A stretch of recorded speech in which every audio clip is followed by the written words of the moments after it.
సాధారణంగా మనిషి యొక్క ఆయుష్ అనేది 100 ఏళ్ళు 100 సంవత్సరాలు అని చెప్పి మనందరం కూడా వాడుక భాషలో మాట్లాడుకుంటూ ఉంటాము.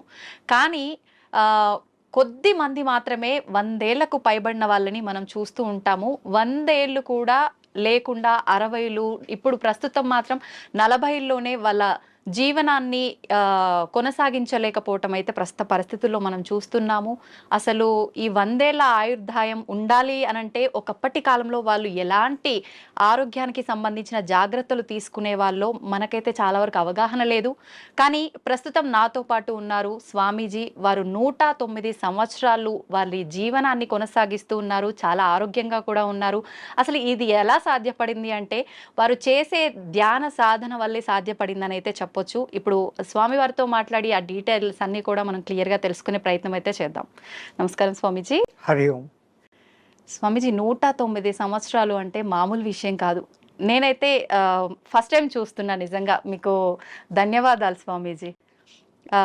ఇప్పుడు ప్రస్తుతం ఉన్న సమాజంలో రకరకాల ఆరోగ్య సమస్యలు, ఎంత ఆరోగ్యంగా ఉన్న వాళ్ళైనా 40-60కి మించి వాళ్ళ జీవనం కొనసాగించే వాళ్ళ సంఖ్య చాలా తక్కువగా ఉంటుంది. అసలు ఎలా సాధ్యపడుతుంది స్వామీజీ? ధ్యానం చేయడం వల్ల ఆయుర్దాయం అనేది పెరిగే అవకాశం ఉంటుందా? గం గణపతియే నమః, ఐం సరస్వతియే నమః, శ్రీ గురుభ్యో నమః.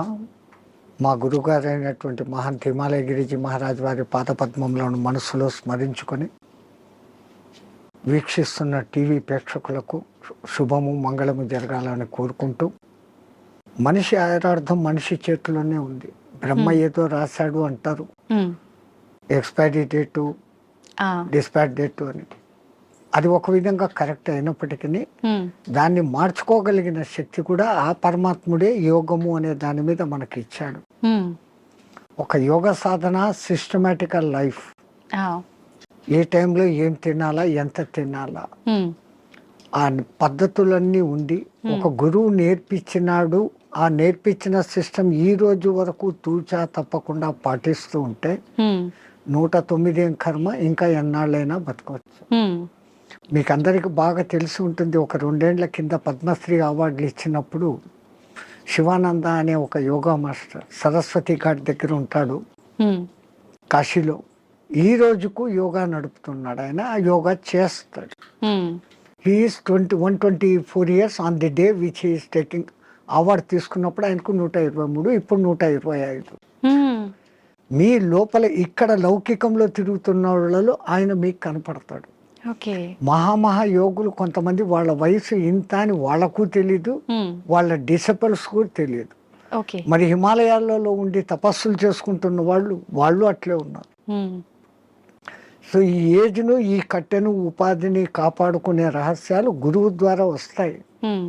ఆ గురువు చెప్పింది తూచా తప్పక చేసినప్పుడే అది స్టాండర్డ్గా ఉంటాయి. కానీ గురువు చెప్పాడు నేను చేయలేదు అంటే ఏం లేదు. మనకు ప్రాక్టికల్గా కావాల్సినంత ఉంది. వేదాలు, ఉపనిషత్తులు, పురాణాలు ఇన్ని ఉన్నాయి. కానీ ప్రాక్టికల్, థియరాటికల్ 112 ఉంది. ప్రాక్టికల్ ఎవరు చేస్తాడో వాడు ఇట్లే ఉంటాడు. ఓకే, అంటే ఇలా చేసిన వాళ్ళకి ఖచ్చితంగా సాధ్యపడుతుంది. ఎవరైనా బతికేది 120 ఏళ్ళ ఆయురార్థం అనేది పరమాత్ముడు ఇచ్చింది. మనంతకు మనమే ఒక 20 ఏళ్ళు పోగొట్టుకుంటున్నాం. ఎట్లా అంటే పెద్దవాళ్ళ దగ్గరికి పోయి మనం నమస్తే పెడితే ఆయన శతమానం భవతి అంటాడు. 120 ఏళ్ళు భవతి అనడం లేదు. అక్కడే 120 ఏళ్ళు పోయింది. ఈ ఉన్న 100 ఏళ్లలో 50 ఏళ్ళు నిద్ర, 15-16 ఏళ్ల వరకు ఏమీ తెలియని బాల్యం, 80-90 వచ్చినప్పటి నుంచి నట్టుబోట్లు లూజ్ అయ్యి అదొక 10 ఏళ్ళు. 100 ఏళ్ళు బతికినా దాంట్లో వాడి నిజమైన బతుకు 15-20 ఏళ్ళు మాత్రమే. ఎవరికి నచ్చినట్టు మళ్ళీ దాంట్లో అక్కడికి యాత్రలు, ఇక్కడికి ప్రయాణాలు, ట్రాన్స్పోర్ట్, టీవీలు చూడాలు, సినిమాలకు పోవడాలు, ఆ గంటలంతా తీసేస్తే అది ఒక 5-6 గంటలు. అది నిజమైన మనిషి బతుకు ఎట్లా ఉండాలా అనేది అక్కడ ఉంది. ఎంతసేపు నిద్రపోవాలా, ఎంతసేపు మెలుకోవాలా. పెద్దలు అంటారు దిన్ దియా కామ్ కర్నేకి లియే, రాత్ దియా సోనేకి లియే అని. పగలు పని చేసుకునేకి ఇచ్చాడు, రాత్రి నిద్రపోయేకి ఇచ్చాడు. మనం ప్రకృతికి విరుద్ధంగా రాత్రి అంతా 11-12 వరకు మేలుకుంటున్నాం. సూర్యోదయాన్ని చూడకుండా సూర్యోదయం అయినాక లేస్తాం. అప్పుడు లేచి స్నానాలు చేస్తున్నాం. మన పూర్వీకులు మనకు చెప్పింది బ్రహ్మ ముహూర్త స్నానం. అది దేవతల స్నానం. సరే నీకు అది వీలు కాలేదు, 4:30కి చేయి ఋషుల స్నానం, 5:30కి చేయి మనుషుల స్నానం, సూర్యుడు బయటికి వచ్చినాక చేసే స్నానం రాక్షస స్నానం. అంత సిస్టమ్ ఎందుకు పెట్టినారు? Early to bed, early to get up.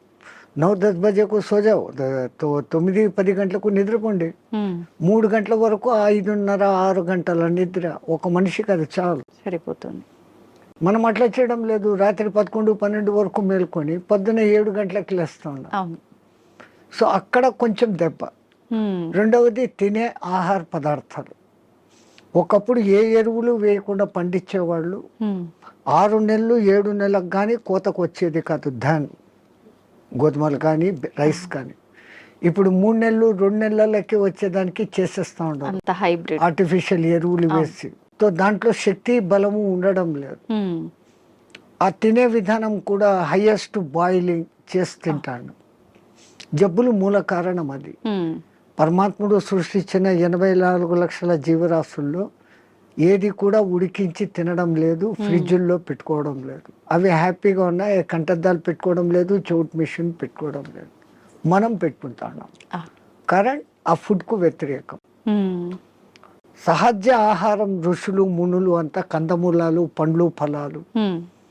పరమాత్ముడు ఏది న్యాచురల్గా ఇచ్చినాడో అప్పటికది తినేస్తారు. మళ్ళీ సాయంత్రానికి రేపటికి అని దాచిపెట్టుకోవడం కూడా లేదు. ఓకే, ఎప్పుడు తప్పుడే. ఒకసారి చెట్టు నుంచి కట్ అయితే 3.5 అవర్స్లో తాను తిన్నప్పుడు ఆ చెట్టుకు దానికి కనెక్టివిటీ పవర్ ఉంటుంది. ఆ ఫలము శక్తివంతంగా ఉంటుంది. దాన్ని మనం ఫ్రిడ్జ్లో పెట్టేసి స్టాక్ పెట్టుకొని ఎప్పుడెప్పుడో తింటున్నాం. ఆ చెట్టు కనెక్టివిటీ ఆ పండులో నుంచి పోతుంది. పండు రుచి ఉంటుంది, శక్తి తగ్గిపోతుంది. అయితే స్వామీజీ, ఇప్పుడు మీలాంటి యోగులకే సాధ్యపడుతుందా? ఇప్పుడు మీరు చెప్పినట్టుగా ఇలాంటి ఆహార నియమాలు పాటించి ధ్యానం పైన ఫోకస్ చేస్తే నార్మల్ మనుషులకు కూడా సాధ్యపడుతుందంటారా? ఎవరికైనా అమ్మ, పరమాత్ముడు 24 గంటలు టైం ఇచ్చాడు. 23 గంటలు మీ నిద్ర, మీ లౌకిక వ్యవహారాలు అన్నీ చూసుకోండి, ఎంజాయ్ చేయండి. అలా మనిషి జన్మ ఎత్తే ఆనందించాల. ఫ్రెండ్స్తో, రిలేటివ్స్తో సినిమాలు ఎంజాయ్ చేయండి. బట్ 1 అవర్ నాది అనుకోండి.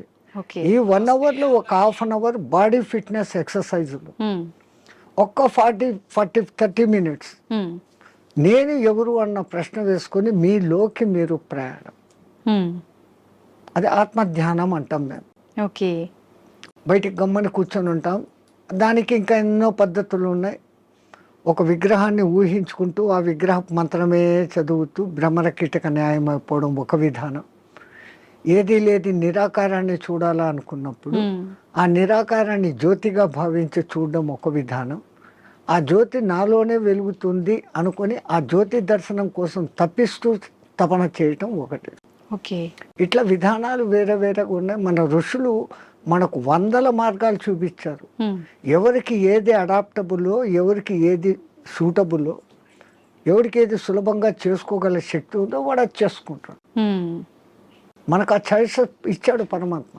బట్ మనం యూటిలైజ్ చేసుకుంటలేదు. ఓకే. అయితే స్వామీజీ, ఇప్పుడు మీరు ఆధ్యాత్మిక మార్గం వైపు వెళ్ళటానికి, యోగిలా మారటానికి కారణం ఏంటి? మీ కుటుంబ నేపథ్యం ఏంటి? మాకు కుటుంబం అంటూనే లేదు. పరమాత్ముడి దయ, నా అదృష్టం, నా పూర్వజన్మ సుకృతం. నేను 2 ఏళ్ళ పిల్లవాడిగా ఉన్నప్పుడు హరిద్వార్లో ఉన్న ఒక మేళాలో మిస్ అయినాను. మీరు జాతర ఉత్సవం అంటారు, అట్లా అక్కడ మేము మేళా అంటాం. ఆ మేళాలో మిస్ అయినాను. ఏ ప్రాంతం నుంచి వచ్చానో, నా కులం మతం ఏమి నాకు తెలియదు. బై మిస్టేక్ తప్పిపోయినానో, మా తల్లిదండ్రులకు బరువై నన్ను వదిలిపెట్టారో, ఏ కారణమైనా నాకేదో పూర్వజన్మ పుణ్యం ఉండబట్టి మా గురువుగారు అనే మహంత్ హిమాలయగిరి మహారాజ్ వారు తన స్థానం రుద్రప్రయాగ నుంచి ఆ మేళాకు వచ్చి ఉండి నన్ను చూసి చేరదీశారు. ఆయనే విద్యాబుద్ధులు చెప్పించారు. ఆ తర్వాత ఆయన దగ్గరనే 7.5 ఏళ్ళు శిష్యరికం చేసిన తర్వాత, డిగ్రీ అయిపోయిన తర్వాత ఆ మహానుభావుడు ఆ 7.5 సంవత్సరాలలో ఈ కుండలిని విద్య, యోగము, పురాణాలు, ఇతిహాసాలు, వేదము, ఈ సాధనాలు చెప్పి ధర్మ ప్రచారం నీ కర్తవ్యం. దేశం ఎట్లుందో తెలుసుకోవాలంటే ముందు పాదయాత్రతో దేశమంతా తిరిగిరా, చార్ధాం దర్శన్ అన్నారు. బడా చార్ధామ్ అని ఒకటి, చిన్న చార్ధామ్ అని 2 ఉన్నాయి. ఓకే. బద్రీ, కేదార్, గంగోత్రి అనేది చార్ధామ్ చోట. బడాది బద్రీ నుంచి పూరి జగన్నాథ్, రామేశ్వరం, ద్వారకా. ద్వారకా నుంచి స్వస్థానం అంటే ఒక్క కాశ్మీర్ విడిచిపెట్టి మిగతా మన దేశం అంతా ఒక చక్కర కొడతాం. ఈ పవిత్ర భారతదేశంలో ఎన్ని సాంప్రదాయాలు ఉన్నాయి, ఎంతమంది ఆహారపు అలవాట్లు ఉన్నాయి, ఎన్ని వాతావరణ పద్ధతులు ఉన్నాయి. ఈ ఉపాధికి అవన్నీ అకష్టం కావాలా. నాకు ఇదే కావాలా అన్నవాడు సన్యాసి కాదు. ఓకే. నాకు అన్న మాట వచ్చిందంటే నేను నీ దగ్గర అన్ని వదిలిపెట్టినానన్న మాటకు విరుద్ధం. సర్వం న్యాసం, నీ దగ్గర నేను పెట్టేశాను, నీవు నేను తప్ప ఏమీ లేదు అనేది సన్యాసం. మరి అటువంటిప్పుడు మళ్ళీ నాకు ఇది కావాలా, నాకు చపాతీలే కావాలా, నాకు ఏసీ రూమే కావాలా, ఇవన్నీ విరుద్ధం. సో ఈ విరుద్ధతకు ముందు ఈ శరీరాన్ని తయారు చేసేదానికి గురువులు ఆ సాధనలు నేర్పిస్తారు. పంచాగ్ని విద్య అని, జల ఉపన్యాసం అని, ఇట్లాంటి కొన్ని ఉంటాయి. అవి నేర్పటం మూలంగా చలి ఎండావానాలకు ఈ శరీరం తట్టుకునే స్థితికి వస్తుంది. అలాగే ఆహారం విషయంలో 11-12 రోజులు తినకుండా కూడా అదే శక్తిగా ఉండే సాధన కొన్ని మంత్రాల మూలంగా ఇన్నర్ శక్తిని పెంచుకునే. మన చుట్టూ ఉన్న శక్తినే మనం దాన్ని పట్టుకోగలగడం. ఆ సాధనలు వాళ్ళు నేర్పిస్తున్నారు, దాన్ని చేసుకుంటూ పోతున్నాం. అట్లా అని తిండి లేకుండా ఉండాలా అని దాన్ని ప్రయోగించకూడదు. అత్యవసర పరిస్థితుల్లో శక్తులు ఉన్నాయని అది దుర్మార్గానికో స్వ అవసరానికో వాడుకోకూడదు. అత్యవసర పరిస్థితి ఇంకోని రక్షణకు, అప్పుడు దాన్ని వాడుకోవచ్చు. మనకు ఆహారం దొరకనప్పుడు అది చేయొచ్చు.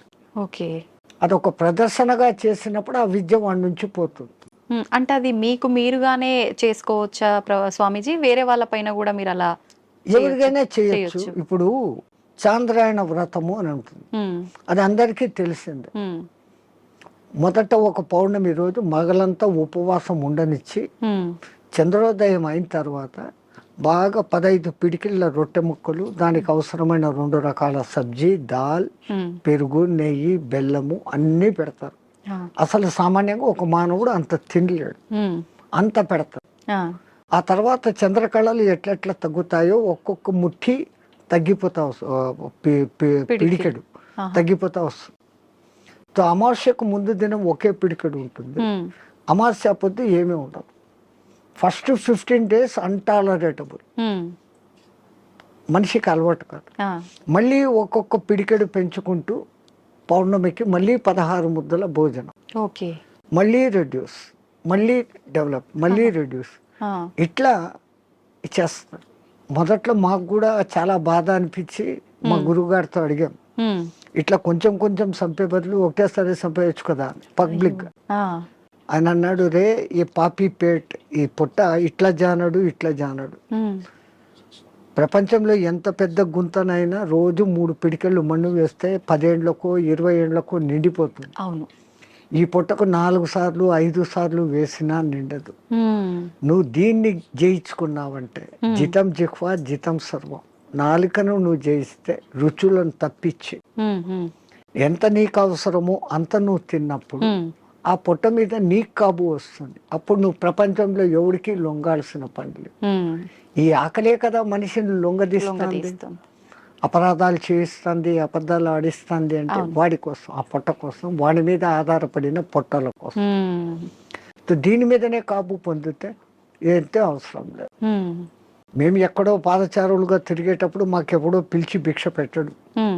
మళ్ళీ సన్యాసంలో ఇదొక రూల్, ఎవరైనా పిలిచి భోజనం పెడితే తినాలా తప్ప మాకై మేము ఇట్లా అనకూడదు. అడిగితే అది రుణం, వాళ్ళై వాళ్ళు ఇస్తే అది దక్షిణ. ఈ అర్థాలు ఉన్నాయి. రుణపడినాము అంటే ఆ రుణం తీర్చుకునేకి మళ్ళీ ఇంకో జన్మ ఎత్తాల్సిందే. జన్మరాహిత్య స్థితి కోసం సన్యాసం. మరి ఇప్పుడు మళ్ళీ ఈ లంపటంలో ఎందుకు పడాలి? ఎట్లాగో గురువు ఇచ్చిన సాధన ఉంది, ఉండొచ్చు, అప్పుడు వాడుకుంటాం దాన్ని. స్వామీజీ మీరు చెప్పారు కరెక్టే, అలా మేము చేయి చాపి అడిగామంటే అది రుణం లాగా ఉండి మరొక జన్మకి దారి తీస్తుంది. కానీ చాలా మంది బాబాల్ని స్వామీజీల్ని చూస్తున్నాం కదా, వాళ్ళు ఖచ్చితంగా తీసుకుంటుంటారు. వాళ్ళందరినీ దొంగ బాబాలు అలా అనొచ్చు అంటారా? ఈ ప్రకృతి పరమాత్ముడు సృష్టించిన దాంట్లోనే చెడు మంచి రెండు ఉన్నాయి. చెడు ఉన్నప్పుడే మంచి ఏదో మీరు ఐడెంటిఫై చేయగలుగుతారు. బాగా ఎండలో తిరిగేసి వచ్చారు, మీ ఇంట్లో కూర్చొని ఫ్యాన్ ఆన్ చేశారు, ఆ చల్లగాలి ఆహా అంటున్నారు. ఈ ఆహా అని మీకు ఎప్పుడు అనిపించింది? ఆ ఎండ అనుభవించినాక, ఆ బాధ అనుభవించినాక. అది లేకపోతే మీరు జీవితాంతం ఫ్యాన్ కిందనే ఉన్నప్పుడు ఈ ఫ్యాన్ నాకు సుఖం ఇస్తుంది అన్న గుర్తింపు మీకు రాదు. సో సుఖాన్ని మీరే గుర్తింపు చేసుకుంటున్నారు. ఎండలో తిరిగి ఉస్సు బస్సు నాకు నీళ్లు తప్పికెత్తంది మంట అనే ఫీలింగ్ వచ్చినప్పుడు కష్టాన్ని మీరే ఫీల్ అవుతారు. ఓ అది కష్టము, ఇది మంచిది, బాగుంది అనే కంపారిజన్ వస్తాను. అట్లా లోకంలో వేరే రకాలు ఉంటారు. ఇంకోళ్ళను మనం విమర్శన దృష్టిలో మేము చూడం. అతను దృష్టిపథం ఎట్లాడుతూ కొంతమంది ఉంటారు, మీ కర్మను తొలగించాలంటే మీ దగ్గర నుంచి ఏదో ఒకటి తీసుకున్నప్పుడు మీ తీసుకోవడం బాహ్యంగా ఉన్నా దాని వెనకల మీ కర్మను లాగలిగిన గొప్ప వాళ్ళు ఉంటే ఆ పని చేస్తారు. ఇంకా కేవలం బతుకు తెరువు కోసం ఈ బట్టలు వేసుకొని తింటున్నాం చేస్తున్నాం అనే వాళ్ళు ఉన్నారు లోకం. కానీ నే మట్టుకు నా వరకు అసలు నేను అందరికీ చెప్పేసలా, ఇంకోని నువ్వు విమర్శించకు, కంపేర్ చేసుకోకు. నీ కర్తవ్యం నువ్వు చేసుకుంటావు, నీ గురువు నీకేం చెప్పాడో అది చేసుకుంటావు. కంపారిజన్ లోకి పోతే ప్రపంచమంతా ఇంకా సమస్యలే. స్వామీజీ, క్రియాకుండలి అంటుంటారు, ఇది ఒక విద్యనా? ఇది నేర్చుకోవటం వల్ల ఎటువంటి మార్పులు గమనించవచ్చు అంటారు? యోగం అంటేనే కలయిక. విడిపోయాం పరమాత్మ నుంచి, మళ్ళీ పరమాత్మతో కలవాలా అనుకోవడమే యోగం. ఆ ఒక్క యోగ సాధనకు మన పూర్వీకులు అనేకంగా క్రియాయోగం అని, కర్మయోగం అని, భక్తి యోగం అని, జ్ఞానయోగం అని, కుండలిని యోగం అని, హఠయోగం అని, క్రియాయోగం అని, నాదయోగం అని, స్వరయోగం అని. స్వరయోగం అంటే ముక్కుల ద్వారా గాలి ఎటు పోతుంది ఎటు వస్తుంది అని ఇన్ని రకాలు ఉన్నాయి. అది కూడా మనకు ఇవ్వబడిన చాయిసెస్. నీకు దేంట్లో నిష్ణాతత వరకు పోగలుగుతావు. ఇప్పుడు స్టడీస్లో తీసుకుంటే బిఏ అయినాక ఎంఏ, ఎంఏ అయినాక ఎంఫిల్, ఏమో అంతతో నువ్వు దాంట్లో పర్ఫెక్ట్. సో దీంట్లో కూడా ఫండమెంటల్స్ నుంచి ఆ స్థాయికి నువ్వు పోగలిగినప్పుడు యూ విల్ అచీవ్. ఎవరైనా కానీ అచీవ్ కావచ్చు. చాయిసెస్. అట్లాంటి దాంట్లో ఈ క్రియాయోగం అనేది ఒకప్పుడు వైదిక కాలంలో ఉండేది, మధ్యలో లుప్తమైపోయాయి. ఆ లుప్తమైపోయిన దానికి మనుషులకు తిరిగి అందించాలని దాని మూల పురుషుడైన మహావతార్ బాబా ఒక మహానుభావుడిని ఎన్నుకొని అతని మాధ్యమంగా చేసుకొని కొన్ని వేల గ్యాప్ మధ్యలో తర్వాత మళ్ళీ ఆయన ద్వారా ప్రచారంలోకి తీసుకొని వచ్చారు. ఆయన తీసుకొని వచ్చిన వాళ్ళలో క్రియాయోగం చేస్తే ఫలితం ఇట్లుంటుంది అని లోకానికి చూపించినోడు ఒక యోగి ఆత్మకథ రాసినాడు కదా, పరమానంద. ఆయన డెడ్ బాడీ 15 రోజుల వరకు చెడలేదు. అది యోగి శక్తి. క్రియాయోగం చేస్తే క్రియాయోగం చేస్తే దాంట్లో చేయాల్సిన దాంట్లో కఠినతరమైన సాధన ఏమంటే ఖేచరీ ముద్ర. ఈ నాలుకను వెనకకు మడిచి చిన్న నాలుకను ఉండే దాని వెనకకు పెట్టి నాసికా రంధ్రాలను క్లోజ్ చేస్తూ సాధన చేసినప్పుడు ఆ చిన్న నాలుక బ్రహ్మ మన మైండ్లో నుంచి ఒక రసం ఊరి ఒక డ్రాప్ పడుతుంది. అది అన్నాహారాలకు నీటి దప్పికలను కానివ్వకుండా చేయటమే కాకుండా ఈశ్వరానుసంధాన శక్తిని కలుగజేస్తుంది. బ్రహ్మరంధ్రం యాక్టివేట్ అయ్యేటట్టు చేస్తుంది. షట్చక్రాలు యాక్టివ్గా ఉండేదానికి కారణభూతమైంది. షట్చక్రాలు ఎప్పుడు యాక్టివ్గా ఉంటాయో ఆ షట్చక్రాలు నియంత్రిస్తున్న ఇన్నర్ ఆర్గాన్స్ అన్ని యాక్టివేట్. దేహం ఆరోగ్యంగా ఉంటుంది, మనసు ఆరోగ్యంగా ఉంటుంది, ఆత్మ ఆనంద స్థితిలో ఉంటుంది. ఈ సాధన చేయడానికి ఎంత కాలం పడుతుంది స్వామీజీ? చాలా కష్టంతో కూడుకున్నదే కదా. దాన్ని బలవంతంగా ఆ నాలుకను సాగదీస్తూ వెనకున్న నరాన్ని కట్ చేసి లోపలికి తోసుకుంటూ చిప్పలు పడేదానికే 3-4 ఏళ్ళు అవుతుంది. అది బలవంతంగా చేసింది. పూర్వజన్మ సుకృతం ఉన్నప్పుడు, ఆ గురు కటాక్షం ఉన్నప్పుడు అది సహజంగా వెనక్కి వెళ్ళిపోతుంది. అది ఎవరికి ప్రాప్తతో వాళ్ళకే. ప్రతి ఒక్కటి ఎవడు చేయాలంటే మనమంతా ధీరుబాని అంబాయిలు కాలేమే. మన దేశంలోనే పుట్టాడు ఆయన, మన ఎదురుగానే పెరిగాడు, ఈ పొద్దు కోట్ల ఆస్తి. మనం లేదు. సో ఎవరికి ఏది ఏది ఉందో అదే అది. కానీ సాధన సిస్టమేటికల్గా చేస్తే ఎవరైనా అద్భుతమైన క్రియాయోగి కాగలరు. ఓకే. ఇప్పుడు మీరు కూడా ఈ విద్యను నేర్చుకున్నారు కదా స్వామీజీ, మీకు ఎంతకాలం మాకు పట్టింది? నేర్పించింది మా గురువు గారు కుండలిని విద్య. కుండలిని విద్య. ఓకే. అదే నేను చెప్పాను ఇప్పుడు ఇన్ని అవునవును. యోగాలు ఉన్నాయని. ఉమ్, ఉమ్. దాంట్లో మా లైన్ కుండలిని యోగ సాధన.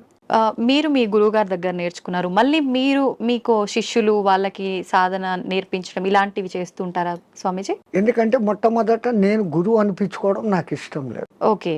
ఎందుకని? అందరూ గురువులే. ఆ, పత్రిజీ అంటారు, ఆ, you are masters, I'm also master.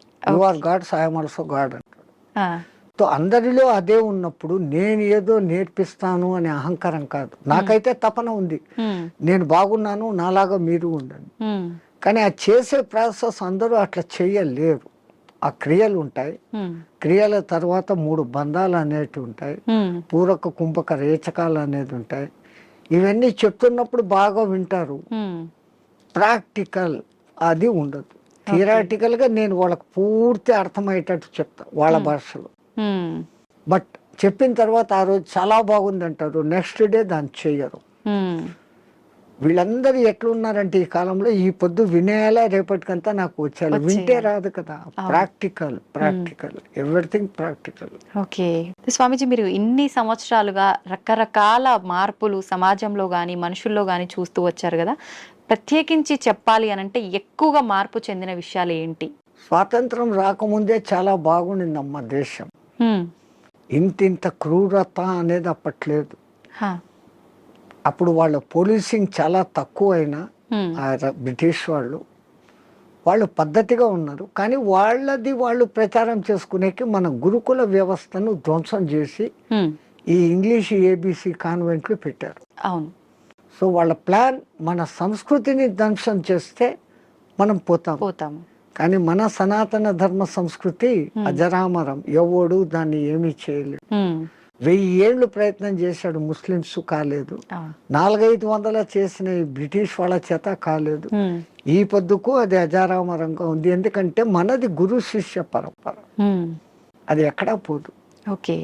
ఇప్పటికీ కేరళలోను ఉమ్, కాశ్మీర్లోను ఉన్న బ్రాహ్మిన్స్, నంబుద్ధిడి బ్రాహ్మణ్స్ అని ఉంటారు. ఉమ్, వాళ్ళ వేద పఠన విధానం, ఉమ్. వాళ్ళు వేదాన్ని కాపాడుకుంటూ వస్తున్నారు. ఓకే. పుస్తక రూపంలో వీడు కాల్చేశాడు. అవును, మస్తకాన్ని ఎక్కడ కాలుస్తావు? అవును. ఏం చేయలేదు. మస్తకంలో పెట్టుకుని తరతరాలు అందిస్తున్నారు. కాబట్టి మన దేశం ఈ రోజుకు అలాగనే ఉంది, భవిష్యత్తులోనూ అలాగనే ఉంది. ఓకే. ఒకప్పటి రోజుల్లో చూస్తే ఆడవాళ్ళకి చాలా ప్రత్యేకత, గౌరవం ఉండేది. ప్రస్తుత సమాజంలో అది అసలు కనుమరుగైపోయిందనే చెప్పాలి. మనుశాస్త్రంలో నా స్త్రీ స్వాతంత్రం అర్హసి అన్నాడు అని దాన్ని ఏదో తప్పుగా లోకం చెప్తా ఉంది. ఉమ్, ఆయన ఆ మాట అన్న తర్వాత దాని వెనకలే ఎంత ఎక్స్ప్లెనేషన్ ఇచ్చాడో అది చదవరు. చదవరు. ఒక అమ్మాయిని తండ్రి, అన్నదమ్ములు ఉమ్, అపురూపంగా రక్షకులుగా ఉండాలి. పెద్దదై పెళ్లి చేసిన తర్వాత భర్త రక్షకుడుగా ఉండాలి. ఉమ్, తనకు వయసు పెద్దదైనప్పుడు సంతానము తల్లిని అపురూపంగా చూసుకోవాలి అని ఆయన చెప్తూ, ఉమ్, ఇంతమంది ప్రొటెక్షన్లో ఉండే ఆమెకు వేరేగా స్వాతంత్రం అవసరం లేదు అన్న మాట అంటే ఉమ్. దాన్ని మనం మిస్అండర్స్టాండ్ చేసుకొని స్త్రీలకు స్వాతంత్రం లేకుండా చేశారు, మీ సంస్కృతి వెస్ట్, మేము చూడు ఎంత ఫ్రీనెస్గా ఉన్నాము అని. ఫ్రీనెస్గా ఉండి 3 రోజులకు ఒకసారి విడాకులు తీసుకుంటున్నారు. ఉమ్, మన సనాతన ధర్మంలో విడాకులు అన్న వ్యవస్థ లేదు. అవును. ఒక్కసారి పెళ్లి చేసుకుంటే జీవితాంతం వాళ్ళిద్దరూ కలిసిమెలిసి ఉండాలా అన్నంత వ్యవస్థ పెట్టారు. స్వామీజీ, మీరు అన్నది కరెక్టే, కానీ ప్రస్తుత సమాజంలో చూసుకుంటే విడాకుల సంఖ్య చాలా పెరిగిందనే చెప్పాలి. ఎందుకంటే ఈ డామినేషన్ పెరిగిపోయింది. ఉమ్, నేను నీలాగా చదువుకున్నాను, నన్ను తక్కువ ఎక్కువ చూస్తున్నావు అన్న డిఫరెన్స్లు వస్తాను. ఉమ్, ఉమ్. ఒక చిన్న కాంప్రమైజ్, ఆయన అట్లా అన్నాడు నేను ఇట్లా అన్నాను అంటే అది విడిపోతుంది. అవును. ఎవరో ఒకరు తగ్గడము ఎక్కడము చేసుకుంటూ పోయినప్పుడు ఆ బంధం మొదట్లో కొంచెం కొట్లాటలు జరిగినా జీవితాంతం సాగుతుంది. ఉమ్, ఈ మధ్య ఏమైపోయింది, చిన్న చిన్న విషయాలకు కూడా ఆ ఫారినర్స్ లాగానే ఉమ్. ఈ రోజు పెళ్లి 3 నెలలకే డైవర్స్, అవును. అభిప్రాయ భేదాలు. లవర్స్ పెళ్లి చేసుకున్న వాళ్ళు కూడా విడిపోతారు. ఉమ్, వీళ్ళు ఒకళ్ళనొకళ్ళు ముందు అర్థం చేసుకోవడం, ఉమ్. ముందు అర్థం చేసుకొని ఈమెది తన ఇంట్లో తాను రాణిలాగా పెరిగింది. ఇప్పుడు వాళ్ళందరినీ వదిలి మా ఇంటికి వచ్చింది, నా పేరు నిలబెడుతుంది నా కుటుంబంలోకి వచ్చి అని ఆమెను అంత గౌరవంగా ఈయన చూసుకున్నప్పుడు, ఇప్పుడు మా అమ్మా నాన్నలు మా అత్త మామలే, నా మొగుడే నాకు దేవుడు అన్నట్లు ఈమె చూసుకున్నప్పుడు లోకంలో ఈ డిఫరెన్సెస్ రావు. రావు. తప్పు ఇటుందా అటుందా కాదు, వీళ్ళిద్దరి మధ్య సరి అయిన అవగాహన ఉందా లేదా. అండర్స్టాండింగ్ కూడా లేదు. ఒక తల్లికి ఏం భయం ఉంటుంది, 20 ఏళ్ల వరకు పెంచుకున్న కొడుకు ఎక్కడ ఆమె కొంగులో కట్టేసి వెళ్ళిపోతుందో అనేది తల్లి బాధ. నేను మా వాళ్ళందరినీ ఇడిచిపెట్టి ఇక్కడికి వస్తే ఈమె పెత్తనం ఏంది, నా మొగుడుతో నాకు స్వేచ్ఛ లేదు అని ఈమె. కరెక్ట్ చెప్పారు స్వామీజీ. ఆ భావ ఈ విధంగా ఉన్నప్పుడు ఇట్లా ఉంటుంది. మా అమ్మని విడిచిపెట్టేస్తాను, వీళ్ళే ఈ అత్తమామలే నా అమ్మ నాన్న అనుకున్న మెంటాలిటీలోకి ఈమె వచ్చినప్పుడు గొలాట లేదు. నా ఆడబిడ్డలు వేరే ఇంటికి ఇచ్చాను, ఆ పేరే ఆడబిడ్డ, అవును ఈడ బిడ్డ కాదు ఆడబిడ్డ అంటాడు. నా బిడ్డలు నాడిచ్చాను, అట్లాగనే కదా నాకు వచ్చింది. ఈ కొడలు ఇప్పుడు నా కూతురు అనుకుని చూసుకుంటూ వీళ్ళు ఉన్నప్పుడు ఎక్కడ కొట్లాట్లు, ఎక్కడ తేడాలు. అట్లా ఉన్న కుటుంబాలు కూడా ఉన్నాయి, ఎన్నో నేను చూశాను. చాలా మంది ఇండ్లకు నేను భిక్ష పోయినప్పుడు అమ్మ అమ్మ అని తిరుగుతుంటే ఆ అమ్మాయిని నేను వాళ్ళ కూతురు అనుకున్నాను, వచ్చినోడు వాళ్ళ అల్లుడు అనుకున్నాను. చూస్తే వీళ్ళ కొడుకు ఆమె కోడలు అంత అన్యోన్యంగా ఉన్నా, ఎంత హ్యాపీ ఫీల్ అవుతాం. అవును, అది ఎక్కడో ఒక్క కుటుంబంలో అత్తాకోడన్ల గలాటలు, డామినేషన్లు. అవును, ప్రపంచమంతా అట్లా లేదు, మన భారతదేశం అట్లా లేదు. ఎందుకంటే మనం పెంచిన పెంపుదల పిల్లల్లో ఆ ప్రవర్తన అట్లే ఉంది, మన సనాతన ధర్మం. అది చెప్పకపోవడంతో ఈ మధ్య ఈ డిఫరెన్స్.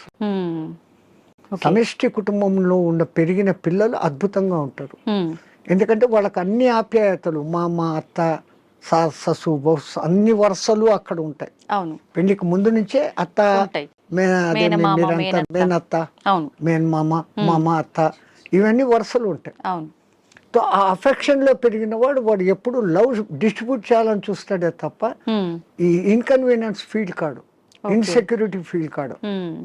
ఇప్పుడు సమాజం ఎట్లా ఉంది, పెళ్లి పొద్దు చేసుకుంటారు, వేరే కాపురం అంటారు. అవును, ఆ పుట్టిన పిల్లలను వీళ్ళిద్దరు ఉద్యోగాలకు వెళ్ళిపోతారు, ఆయానో లేకుండా అంటే ఇంకెక్కడో పెంచుతాడు. వాడు అఫెక్షన్ లేకుండా పెరగటంతో మనిషిలో క్రూయాలిటీ పెరుగుతా. ఇప్పుడు జరిగే ఈ అరాచకాలన్నిటికీ కారణం ఇదే అంటారా? నేను అదే, వాడు ఇన్సెక్యూరిటీగా పెరిగాడు. అవును, అవును, దురలవాట్లకు ఈజీగా పడిపోతాడు, డామినేషన్ వస్తుంది. అవును, ఇవన్నీ కారణం వానికి లవ్ అండ్ అఫెక్షన్ దొరకపోవడం. అసలు తల్లి మామూలుగా ప్రేమగా పాలివ్వడం లేదు. కరెక్ట్. 6 నెలలు 1 సంవత్సరం ఆ తల్లి వెచ్చదనం అనుభవిస్తూ ఆ పాలు ఆ ముఖాన్ని చూస్తూ చేసిన వాడిలో ఉండే అఫెక్షన్, ఆ తల్లి నాన్న కన్నా అంట మాట్లాడిస్తూ ఉండే ఆ అఫెక్షన్ వాడి భవిష్యత్తులో ఇంకొన్ని హింసించాలా తిట్టాలనే భావన రాదు. అన్నింటికీ మూల కారణం ముందు తల్లి. ఆ బిడ్డను తల్లి అట్లా పెంచితే అన్నీ అట్లే ఉంటాయి. ఒక జిజియాబాయ్ శివాజీని తయారు చేసింది ఎంత అద్భుతంగా, ఒక రామకృష్ణ పరమహంస, ఎవరికైనా వీళ్ళ వెనకాల ఒక తల్లి ఉంది. ఆ తల్లి డైవర్షన్ ఇంత అద్భుతంగా. స్వామీజీ, ఇందాక మీరు అన్నారు బ్రాహ్మీ ముహూర్తంలో ఎవరు పాటించట్లేరు పాటించాల్సినవి అని చెప్పి. నిజంగా మన సనాతన ధర్మమే చాలా గొప్పది, అందులో బ్రాహ్మీ ముహూర్తం గురించి చాలా గొప్పగా చెప్పారు మీలాంటి పెద్దవాళ్ళు కూడా. ఎందుకు అంత గొప్పతనం బ్రాహ్మీ ముహూర్తానికి? ఫస్ట్ లేచినాక మలమూత్ర విసర్జన చేసేయాలి 3:30-4 o'clock. ఓకే, 15-20 minutes ఆ పని. వీళ్ళాక శుభ్రంగా స్నానం చేయాలి. భాష్యంగా మనం ఎంత శుద్ధం చేసుకున్నా 1 గ్రాము ఇక్కడ, 1 గ్రాము ఇక్కడ, 1 గ్రాము ఇక్కడ, 10 గ్రాములు మైనస్ ఉంటుంది. బట్ బాహ్య శుద్ధి, నేను స్నానం చేసినప్పుడు అంతర్శుద్ధి కూడా ఆటోమేటిక్ గా కలుగుతుంది. Okay, now I am cure, I am pure అన్న భావన ఇక్కడ వచ్చినప్పుడు ఆ భావన ఇన్నర్ కు కూడా తగులుతుంది. అవును, ఆ బ్రహ్మముహూర్త టైంలో మీకు సౌండ్స్ ఎక్కడ ఉండవు, ప్రశాంతంగా ఉంటుంది. ఇంకా పక్షులు లేచి కిలకిలా రావాలకు కూడా చేయవు. ప్రకృతి అంత ప్రశాంతమైన తపస్థితిలో ఉన్న స్థితిలో ఉంటుంది. ఆ వైబ్రేషన్స్ హిమాలయాలలో జపాలు తపాలు చేసుకుంటున్న వాళ్ళ వైబ్రేషన్స్ అంతా గాలిలో కలిసి ఉంటాయి. ఓకే, దాంతో మనం కూడా కూర్చొని ప్యూరిఫై అయ్యి, ఏదో ఒక సాధన గురువు చెప్పింది, ఇదంతా ఏది లేదు, పత్రి చెప్పినట్లు శ్వాస మీద ధ్యాస, సంథింగ్ ఏది ఆలోచన లేకుండా కూర్చుంటే ఒక మనిషి ఒక దినంలో ఇప్పుడున్న పరిస్థితుల్లో ఇది అది అంటూ 60,000 ఆలోచనలు చేస్తాడు. సముద్రంలో అలలన్నా ఏ పొద్దున్నా అలసిపోయి గమ్మనైతాయేమో కానీ ఈ మనోతరంగాలు అలవడం లేదు. Okay, one after one. Even మీరు నిద్రపోయినా నిద్రలో 5 గంటల సేపు మనసే పనిచేసి కలలు చూపిస్తుంది. అవును, ఆ 1 గంట సౌండ్ స్లీప్. అది మన నిజమైన తత్వం. అక్కడ మనం ఆత్మతత్వంలో ఉన్నాం. బట్ ఆత్మతత్వంలో ఉన్న మన సంగతి మనకు అప్పుడు తెలీదు. లేచిన తర్వాత I had a sound sleep అంటాను. సో ఈ సాధన ఉపాసనలు మన పెద్దవాళ్ళు నువ్వు మేలుకొని సుషుప్తి స్థితిలోకి పో అనేదానికి ఈ సాధనలు వ్యవహారాలు. ఓకే, అయితే ఇప్పుడు సాధనలు ఇవన్నీ చేయలేని వాళ్ళు, నార్మల్ వాళ్ళు ఇప్పుడు బ్రహ్మీ ముహూర్తంలో ఇలాంటి పనులు చేయాలి, అలాంటి పనులు చేయాలి, అసలు కరెక్ట్ బ్రాహ్మీ ముహూర్తం అంటే ఏ సమయం నుంచి ఏ సమయం వరకు? అదే చెప్పాను కదా, 3 to 3:45 దేవతల టైం. ఓకే, 3:45 to 4:45 ఋషుల టైం. 4:45 to 5:45 మానవుల టైం. ఓకే, ఆఫ్టర్ దట్ రాక్షసుల టైం అని అంట.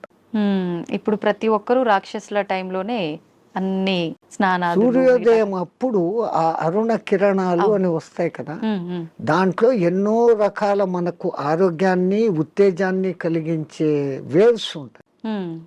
అల్ట్రావైలెట్, ఇన్ఫ్రారెడ్, ఎలక్ట్రోమాగ్నెటిక్, దానికి ఏమో ఇప్పుడు ఈ పేర్లన్నీ పెట్టారు. అప్పుడు సూర్యుని 7 వర్ణాలకు కలుపుకొని దాంట్లో తెలుపులో 7 వర్ణాలు ఉన్నాయని మన వాళ్ళు గుర్తించి చేస్తాను ఆ సాధన, వర్ణ సాధన. ఇప్పుడు అదే కలర్ థెరపీ అని మళ్ళీ బయటకు వచ్చింది. రంగు బాటళ్ళలో నీళ్లు పెట్టి సూర్యుడి దగ్గర పెట్టి బయట ఎండలో 7 రోజులు అట్లా పెట్టిన నీళ్లు తాగితే ఆ కలర్కు సంబంధించిన జబ్బు ఉన్న వాళ్ళకి క్యూర్ అవుతారు. ఒక్క సూర్యుడు ఆరోగ్య ప్రదాత అని మన వాళ్ళు చెప్పారు. దాంట్లో నుంచే ఇన్ని వస్తుంది.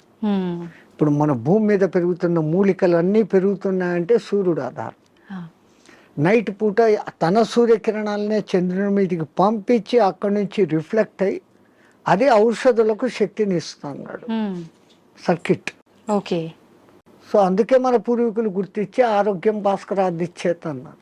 ఆరోగ్యం సూర్యుని చేతిలో ఉంది. ఓకే స్వామిజీ, ప్రాణాయామం ఇది చేసే వాళ్ళు ఎక్కువ కాలం జీవించే అవకాశం ఉంటుందంటారు కదా? 100%. పూర్వీకులు చెప్పిన లెక్క 21,600 రెస్పిరేషన్స్, 21,600 హంస జపం సాధారణంగా ఎవడో చేసేస్తాను ఇన్వాలంటరీ. అప్పుడు ఆ ఊపిరితిత్తులు ఇంతే పని చేస్తుంది. ఇట్లా తీసుకుంటున్నాం, ఇట్లా వదిలేస్తున్నాం. పరమాత్ముడు మనకు ఊపిరితిత్తులు ఇంత పని చేసేకి ఇచ్చాడు. దాంట్లో 10th కాదు కదా, 1% కూడా మనం చేయడం లేదు. తీసుకుంటున్నాం, వదులుతున్నాం. తీసుకున్న గాలిని యూటిలైజ్ చేసుకోవడం లేదు, ఉపయోగించుకోవడం. ఆ దానికి ప్రత్యేకంగా ఈ పూరక కుంభక రేచకాలు అనే ప్రాణాయామ వ్యవస్థ పెద్దవాళ్ళు పెట్టారు. ఓకే, సంపూర్ణంగా ఊపిరితిత్తులు నిండేంతగా దీర్ఘంగా శ్వాస తీసుకొని ముక్కులు మూసేస్తాం. ఓకే, ఆ తర్వాత బలవంతంగా ఆ గాలిని మింగుతున్న ఫీలింగ్ చేసి కడుపులో కూడా గాలి పోతోంది అని చెప్పి మళ్ళీ ఒకసారి ముక్కులు ఓపెన్ చేసి ఇంకొంచెం తీసుకుంటాం. అంత గాలి తీసుకొని మన కెపాసిటీని బట్టి 30 seconds 40 secondsతో ఆరంభించి నెలలు సంవత్సరాలు గడిచేసరికి 2 minutes 2.5 minutes వరకు ఆ కుంభకంలో ఉంచినప్పుడు తీసుకున్న గాలి మొత్తం యూటిలైజ్ అయ్యి కణాలు ఇడిచిన కార్బన్ డైఆక్సైడ్ అంతా వచ్చి బయటకు వచ్చేస్తుంది. అది రేచకం. ఈ విధంగా చేయడంలో మనకు శాస్త్రజ్ఞులు, మన ఆ పూర్వీక శాస్త్రజ్ఞులు చెప్పింది ఇడా పింగళ అనేది సూర్య చంద్ర నాడులు. ఒక ముక్కు ద్వారా చల్లని గాలి బాడీలోకి వస్తుంది, ఒక ముక్కు ద్వారా వేడి. శరీరంలో శీతోష్ణాలు సమస్థితిలో ఉండి ఆ రెండింటిని నియంత్రించగలిగినప్పుడు వాయువు ఈ 2 ముక్కులలో కాకుండా మనకున్న 72,000 నాడులలో 11 నాడులు ముఖ్యం. కండ్లకు పోయేది, చెవులకు పోయేది, ముక్కులకు పోయేది. ఇవన్నీ కాకుండా ఈ 11 మళ్ళీ సుషుమ్న అనేది మూలాధార చక్రం నుంచి సహస్రారం వరకు కనెక్టివిటీ కలిగిన ఒకే ఒక్క నరం. మిగతాది కొన్ని చోట్ల వచ్చి కట్ అయిపోతాయి, ఎన్ని చోట్ల వచ్చి కట్ అయిపోతాయి. ఇది అఖండంగా మూలాధారం నుంచి అక్కడ దాకా వస్తుంది. దాని లోపలికి గాలి ప్రవేశం చేసినప్పుడు అక్కడ జరిగే సంచలనం మనిషికి దీర్ఘాయుష్. అసలు ఈ ప్రాణాయామం చేస్తేనే దీర్ఘాయుష్. కారణం మామూలు మనిషి ఒక నిమిషంలో 15 రెస్పిరేషన్లు తీసుకుంటే నేను నిమిషం సేపు గాలిని బంధించగలిగినాను అంటే నాకు 15 రెస్పిరేషన్లు సేవ్డ్ కదా. It is in my bank account. Okay. ఒక్క ప్రాణాయామంలో నేను 15 ఊపిర్లు మిగిలిపెట్టుకుంటే 1 గంట సేపు చేస్తే అంటే 60 నిమిషాలు ఇంటూ 15 900 వాయువులు. ఒక 10-11 దినాలు చేస్తే 9,000 21,000 వచ్చేదానికి ఒక 10 రోజులు 1 నిమిషం చేస్తే 10 దినాల తర్వాత నాకు 1 దినం ఆయుష్ పెరిగింది. అవును, it is in my hands. So అదే నేను 2 నిమిషాలు చేస్తే 5 రోజుల్లోనే నాకు 1 రోజు ఆయువు పెరిగింది. అది కారణం. ఓకే. ప్రాణాయామంలో అది రహస్యం. ఇంకా ఈ ప్రాణాయాన్ని ఇంకా బాగా డెవలప్ చేసుకొని ఇడా పింగళలో కాకుండా సుషుమ్నలోకి ప్రవేశం చేస్తూ ఎక్కిస్తూ ఆడిస్తూ ఉన్నప్పుడు ఏదో ఒక దినం మన అదృష్టము, ఆ గురు కటాక్షము, దైవానుగ్రహము ఉండి ఆ గాలి కుండలిని ప్రేరేపిస్తుంది. ఓకే. ఒక్కసారి కుండలిని ప్రేరణ చేసినాక ఈ ఆత్మతత్వం ఏం, సృష్టి రహస్యం ఏం, పరమాత్మ ఏం, నేను ఏం అన్న సంగతి వాడికే తెలిసిపోతుంది. ఇంకా అది బయటికి చెప్పుకునేందుకు కానీ ఆనంద స్థితిలోకి వాడు ఉంటాడు ఆ సాధకుడు. ఇది మామూలు వాళ్ళకి సాధ్యపడుతుందా స్వామీజీ? ఎవరికైనా, పశుపక్షాదులకు కూడా దేవుడు ఆ కుండలిని శక్తి ఇచ్చాడు.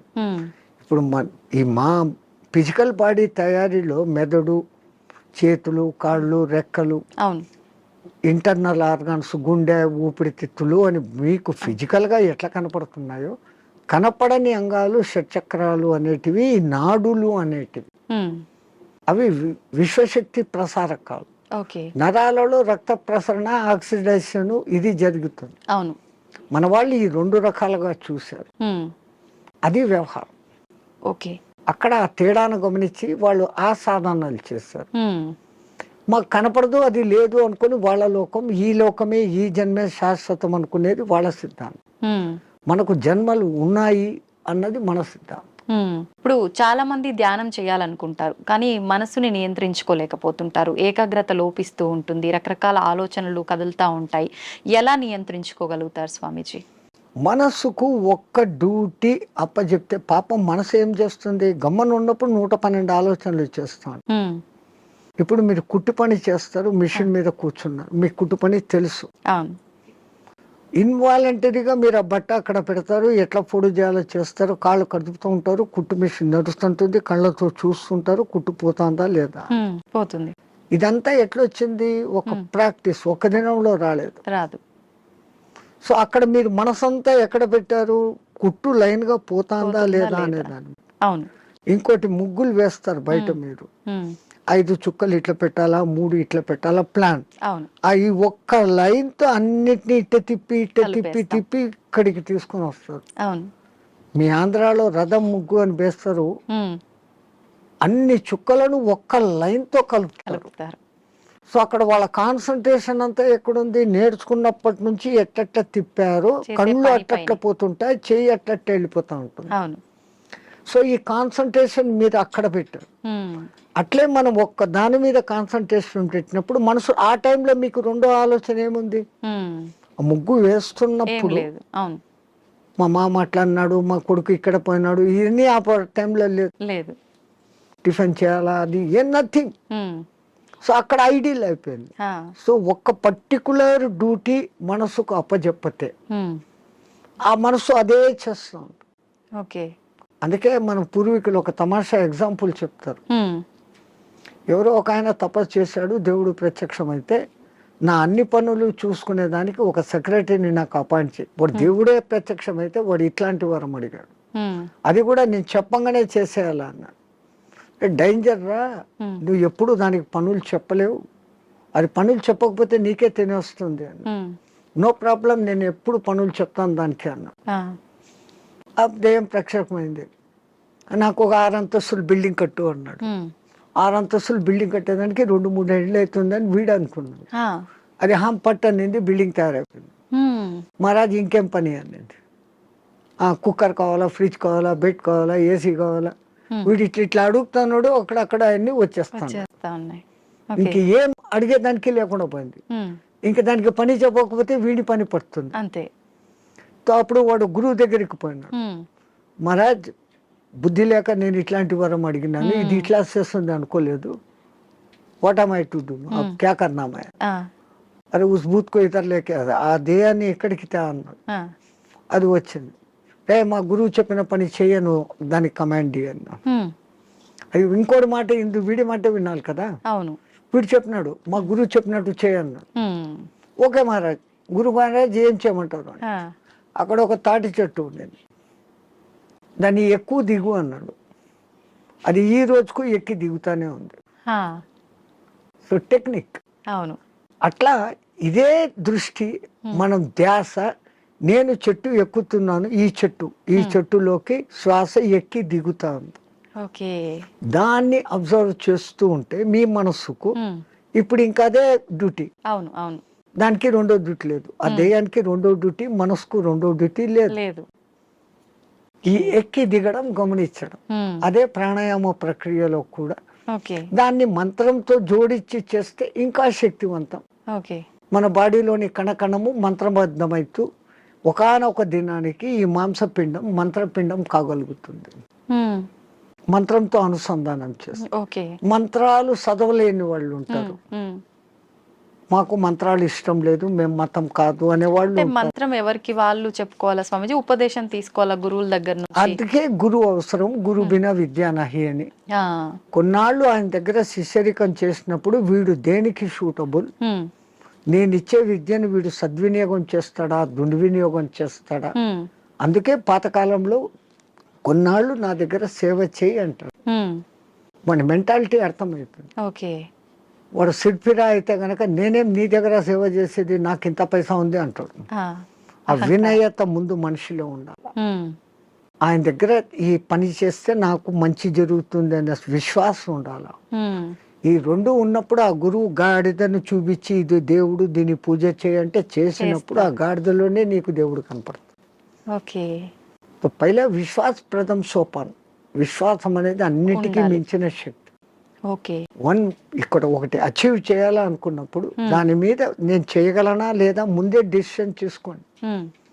గురువు ఒక మంత్రం ఇచ్చాడు, ఈ అనుష్ఠానం ఇట్లా చేయాలా, రోజు లేచి ఈ అగ్ని తర్పణాలు చేయాలా, ఇవన్నీ నేను చేయగలనా లేదా అనుకున్నప్పుడు గురుదేవా ఇయ్యండి అనాలి.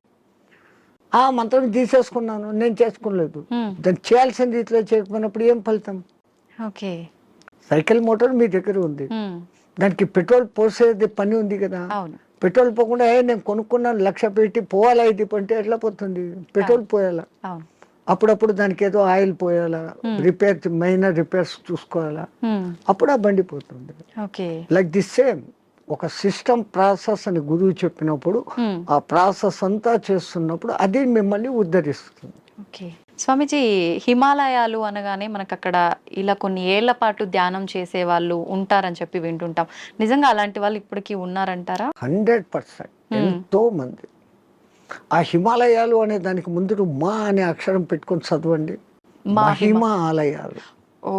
మన దేశం మొత్తంలో చాలా కొద్ది ఆలయాలు ఉన్నాయి. ఆ లయాలు అంటే అందులో లయం. హిమ ఆలయం అంటే హిమములో లయం కావడం. హిమం అంటే ఏంటి? మంచు. నీటికున్న 3-4 లక్షణాలలో ద్రవస్థితి, ఘనస్థితి, ఆవిరి స్థితి, దాని తర్వాత ప్లాస్మా స్థితి. ఇది ఏది కానిది మంచు స్థితి. అది అట్లా నీళ్లు కాదు, ఇట్లా ఘనాకార ఐస్ కాదు. మంచును బాగా ప్రెస్ చేస్తే అప్పుడు మీకు ఐస్ అవుతుంది. ఇది మధ్యస్థ స్థితి. మంచు అంటాం, హిమము అంటాం. నిజంగా దానికి మహిమం, మహిమ కలిగిన పదార్థం. అది అక్కడంతా వ్యాపించి ఉంటుంది. ఆ మంచి చల్లని వాతావరణము, కొన్ని రకాల ఔషధి మొక్కల నుంచి వచ్చే గాలి, మన పూర్వీకులు తపస్సు చేసిన వాళ్ళ యొక్క వైబ్రేషన్స్. దేవతలు కూడా అక్కడ తపస్సు చేశారు, గొప్ప గొప్ప ఋషులు తపస్సు చేశారు, ఇప్పుడు చేస్తున్న వాళ్ళు ఉన్నారు. వాళ్ళ యొక్క వైబ్రేషన్స్ ఆ ఏరియాలో ఉంటాయి కాబట్టి మనం తొందరగా దానికి అకష్టమవుతాం. ఉమ్, అందుకని అవి ఎప్పటికీ హిమ ఆలయాలు ఆలయాలు అందులో లయం అయ్యేదానికి చూపిస్తూ ఉండే మార్గాలు. అయితే స్వామీజీ వాళ్ళు అలా కొన్ని ఏళ్ల పాటు ధ్యానంలో ఉన్నప్పుడు ఆకలి దప్పికలు నిద్ర ఏమీ ఉండవు, అలా ధ్యానంలోనే ఉండిపోతారంటారు కదా. అలా ఉండడానికి అంటే వీళ్ళు ఎన్ని ఏళ్ల పాటు వాళ్ళు సాధనమ్మా. ఏది ఇప్పుడు నేను చెప్పాను, ఏది సాధించాలన్నా సాధన. ఉమ్, మీ తెలుగులో సింపుల్ పద్యం, సాధనతో పనులు సమకూరు ధరలోన విశ్వదాభిరామ వినోద. సాధన దేనికి కూడా, ఏది చేస్తే కూడా సాధన. స్వామిజీ, మన సనాతన ధర్మంలో ఓంకారానికి చాలా ప్రత్యేకత ఉంది. అది ఓంకారం కాదు, ఔంకారం. మీరు మనం పలకడమే దాన్ని తప్పు పలుకుతున్నాం. మనం మాట్లాడుతున్న ప్రతి మాటల్లో ఎక్కడో ఒక చోట అకారము ఉకారము మకారము ఉంటాయి. ఓకే. అకార ఉకార మకార అర్ధమాత్ర ఇది ఓంకార. అర్ధమాత్ర మకారం అన్నాడు, ప్లస్ ఆ. ఓకే. అర్ధమాత్ర అంటే ఔం అని ఉచ్చరించినప్పుడు అకారము ఉకారము రెండు పలకబడి మూకారం దీర్ఘమవుతుంది. ఓకే. అకారం అన్నప్పుడు మీ స్థూల శరీరం, ఉకారం అన్నప్పుడు సూక్ష్మ శరీరం, మూకారం అన్నప్పుడు కారణ శరీరం. ఓకే. ఇంకో విధంగా చెప్పాలంటే అకారం అన్నప్పుడు జాగృత్ అవస్థ, ఉకారం అన్నప్పుడు నిద్రావస్థ, మూకారం అన్నప్పుడు సుషుప్తి అవస్థ. సుషుప్తిలో మనం ఆత్మస్థితిలో ఉన్నాం. మేలుకొని ఆత్మస్థితిలో ఉండేదానికి పరమాత్ముడు మనకి ఇచ్చిన అత్యంత గొప్పది విశ్వమంతా వ్యాపించి ఉన్న శబ్దం ఏదైతే ఉందో అది ఔంకారం, ఓంకారం కాదు, ఔంకారం. అయితే మనం ఇప్పుడు మీరు చెప్పినట్టుగా చూస్తే ఎవ్వరం కూడా కరెక్ట్గా దాన్ని పలకట్లేదనే చెప్పాలి, సాధన చేయట్లేదనే చెప్పాలి. మరి అక్కడే గురువులు చెప్పేది ఈ వివరమంతా చెప్పి, ఒరే నాయనా ఇట్లా ఉచ్చారణ చేయి అన్నప్పుడు విశ్వమంతా వ్యాపించున్న ఆ శబ్దంతో మన శబ్దము అనుసంధానం అవుతుంది. ఓకే. సైంటిస్ట్ ఇప్పుడు రికార్డు చేశారు, సూర్యుడిని చూస్తున్న శబ్దము ఔం ఔం అని ఉంది, గెలాక్సీ సౌండ్ ఔం అని ఉంది, భూమి తిరిగే వేగపు సౌండ్, గ్రహాలు తిరిగే వేగపు సౌండ్ వేరే వేరే విధంగా వినపడుతున్నాయి, కానీ అంతంగా ఔం ఔం అన్న శబ్దమే ఉంది. సో దాన్ని ఇట్లా అట్టాడు చేసినప్పుడు ఔం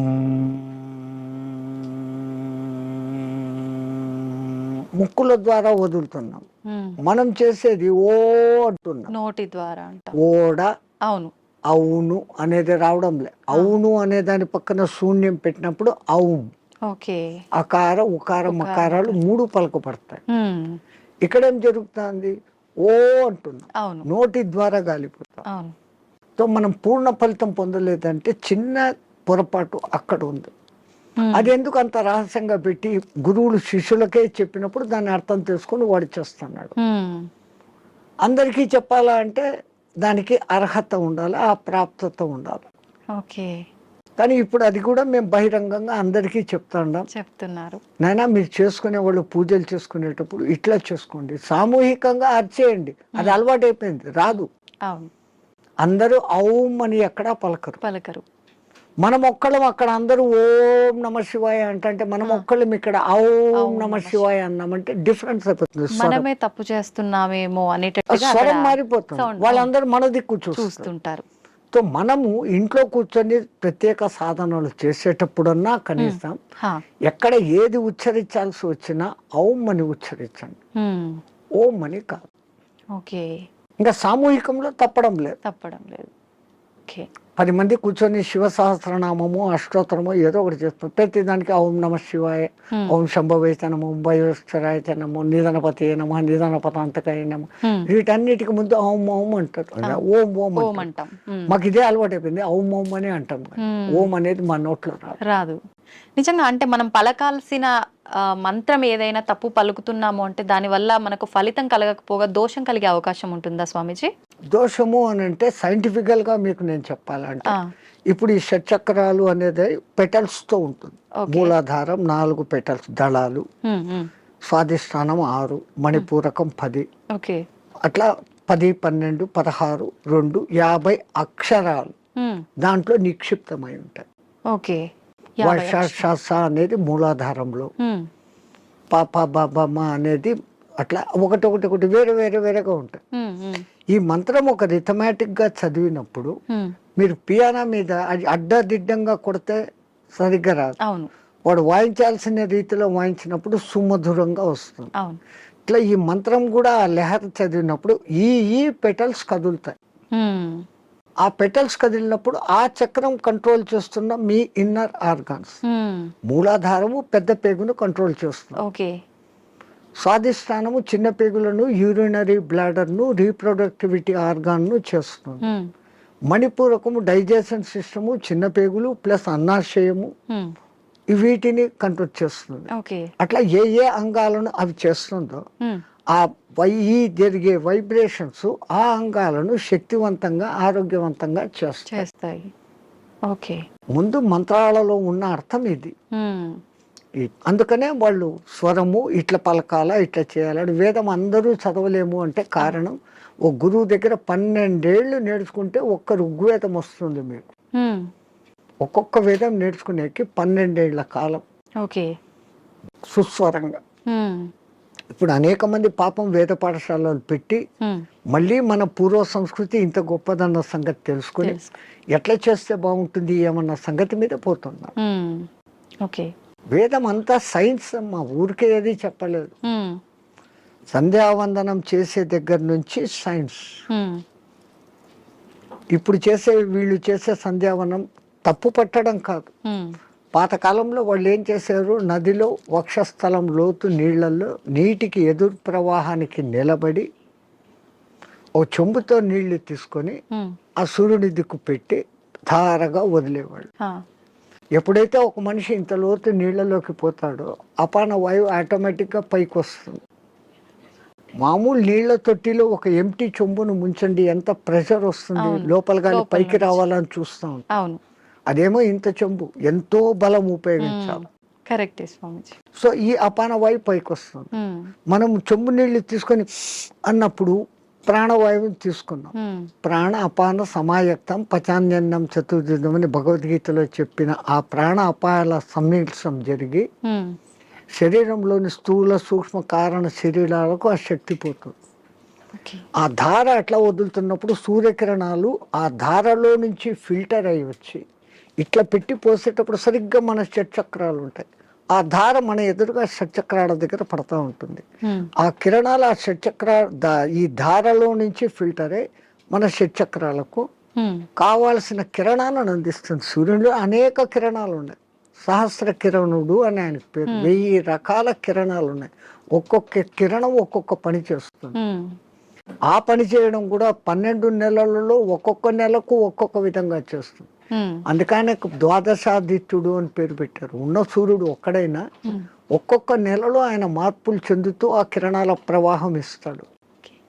ఇప్పుడు ఈ విధంగా సంధ్యావందనం చేసినప్పుడు రావాల్సిన గుడ్ కిరణాలు మనలోకి వచ్చి ఆరోగ్యం బాగుంటుంది, చక్రాలు నీట్గా యాక్టివేట్ అవుతాయి.